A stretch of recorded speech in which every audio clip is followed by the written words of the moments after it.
In front of me is Redmi 12R, and today I would like to show you how you can manage auto rotation.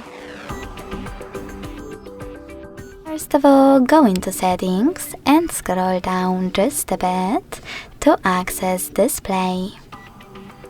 Then scroll all the way down and click on this switcher next to auto rotate screen. As you can see, after that, auto rotation is on, but you can always switch it off by tapping on the same switcher again.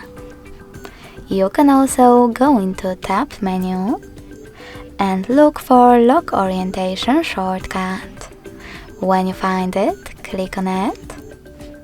And if it's gray, that means that auto rotation is on. You can turn it off by tapping on the gray shortcut. Thanks so much for watching. If you enjoyed this video, don't forget to leave a like, comment and subscribe. Bye!